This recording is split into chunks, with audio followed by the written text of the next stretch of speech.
tudo bem? Sou a professora Júlia Carla. Hoje nós teremos a nossa 6ª aula de língua portuguesa e nela iremos estudar o conto regional e colocação pronominal. Vamos iniciar a aula fazendo a leitura do conto regional de um escritor daqui da região, Fidêncio Bogo, O Coati. Era entre 9 e 10 horas de um dia ensolarado de outubro. Vindo de Natividade para Porto Nacional, o ônibus da Paraíso, velho, sujo e barulhento, sacolejava pela estrada buraquenta, cuspindo fumaça e levantando uma poeirama dos diabos. Isso em 1982, num ponto qualquer entre Santa Rosa e Silvanópolis. Como sempre, a geringonça vinha apinhada de passageiros, mercadorias e bagagens, sacos, sacolas, malas, bruacas e toda sorte de pacotes, cheios de toda sorte de bugigangas, que não cabiam no bagageiro e por isso disputavam o lugar com os passageiros. Naquele sufoco, os cheiros que se misturavam ao calor tornavam o ar tão pesado que dava para cortá-lo em fatias. O chulé de mãos dadas com o bodum do sovaco, o cheirinho do xixi dos bebês misturado com o perfume dos piquis, era outubro, lembra-se? Além dos cheiros difíceis de identificar, transformaram o interior do ônibus no inferno para as narinas desacostumadas. Por isso, foi um enorme alívio quando o motorista deu um grito: "Olha o Coati!" e, freando bruscamente o ônibus, desceu correndo para o cerrado. Foi o que bastou para o coletivo se esvaziar num piscar de olhos e homens e mulheres e crianças saírem correndo cerrado adentro, onde o animalzinho assustado zigue-zagueava atarantado por entre as moitas do agreste em busca de uma árvore salvadora. Encontrou-a e subiu rápido, mas a árvore era pequena e frágil. Foi sacudida com violência pela horda de vândalos e o Coati, aterrorizado, despencou lá de cima, olhou apavorado seus carrascos em círculo, viu que uma brecha e meteu-se nela. Não sei por que cargas d'água, meus instintos de antigo caçador ou matador despertaram no momento e quando o animalzinho passou ao meu lado, deferi-lhe um bruto pontapé no quarto traseiro que o fez cair e rolar, não sem antes virar-se para mim com a dentuça arreganhada. Rápido, antes que ele se levantasse, peguei-o pela ponta do rabo e ergui-o de cabeça para baixo. Eu saí caminhando triunfante no meio de todos aqueles caçadores improvisados, que dominaram o bichinho e o imobilizaram com a maior facilidade. Ainda hoje lembro o olhar do Coati. Não era ódio. Acho que os Coatis não odeiam. Era medo, pânico. Era a certeza de que seus dias tinham chegado ao fim. Quem disse que os bichos não têm consciência? O motorista sorria feliz e lambia os beiços, antegozando o lauto banquete.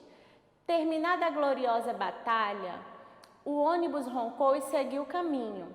Foi aí que eu percebi uma dorzinha no meio da canela direita. Passei a mão e notei que a calça estava toda encharcada, pegajosa e rasgada. Vi sangue na mão molhada. Puxei a perna da calça para cima, olhei a canela e lá estava um corte fundo, do tamanho de minha boca, e que começava a doer. Então pensei no Coati e caí em mim. Senti um remorso do tamanho do mundo. Argumentei com o motorista, supliquei que parasse o ônibus e soltássemos o bichinho. Tudo em vão.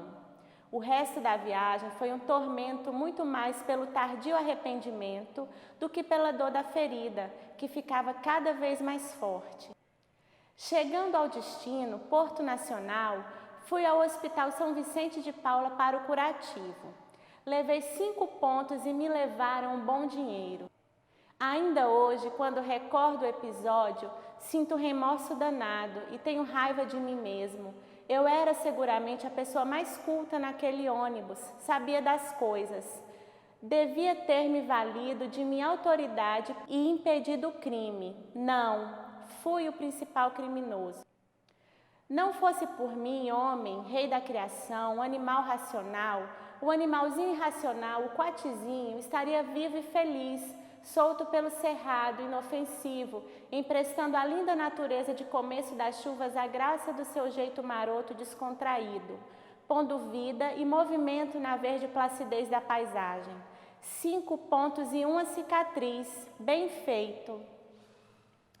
Alunos, esse texto é do Fidêncio Bogo, um escritor considerado tocantinense, porque ele veio morar aqui no Tocantins e construiu aqui sua vida. Inclusive tem uma escola da rede municipal em Taquarussu que tem o nome desse escritor, Escola de Tempo Integral Fidêncio Bogo.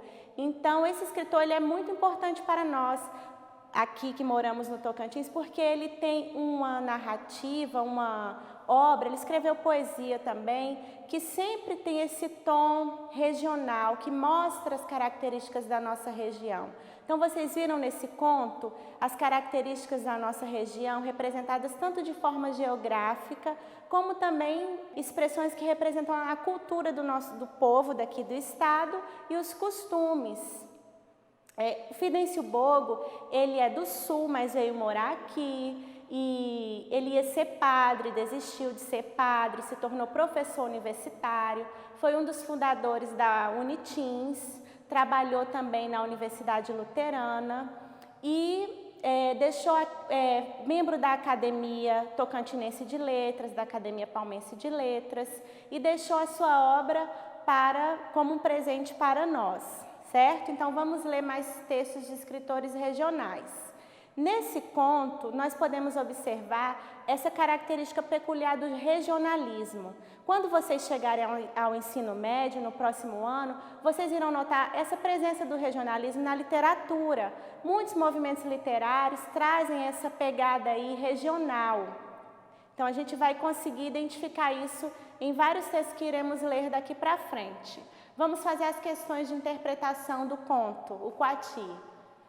Como você explica o questionamento feito no conto? Quem disse que os bichos não têm consciência? Interessante essa pergunta, não é, gente? Porque nos leva a refletir que os bichos, eles pressentem as coisas. Então, eles têm instintos. Então, o instinto funciona como se fosse a consciência dele. E ele sentiu que estava em uma situação de perigo, que iria virar uma refeição. Por isso que ele teve toda aquela reação de fugir. Então, aqui vocês irão elaborar a resposta com as palavras de vocês, mas explicando esse questionamento do conto. Quanto à linguagem utilizada pelo autor, o que podemos afirmar sobre ela? Vocês identificaram alguma peculiaridade na linguagem? Ele utilizou uma linguagem formal, mas uma linguagem bem próxima a nós leitores, porque ele buscou essa proximidade.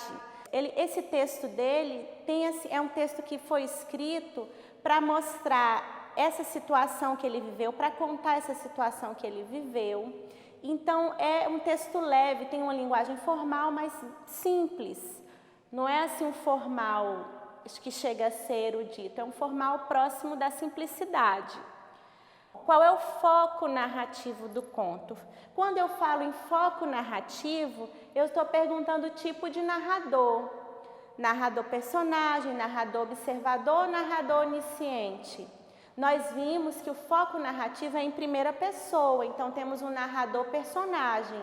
Ele vivenciou aquela história, inclusive ele teve uma ação que ele não gostou de ter tomado essa ação, que foi conseguir caçar o Coati, capturar o Coati. Então, o conto nono ano é um gênero textual que apresenta uma narrativa, uma narrativa curta. Ele possui os elementos da narrativa, personagens, o enredo, o espaço e o tempo, só que ele é bem objetivo, não conta história de vida de muitos personagens, não foca em diversos personagens, foca em um único personagem.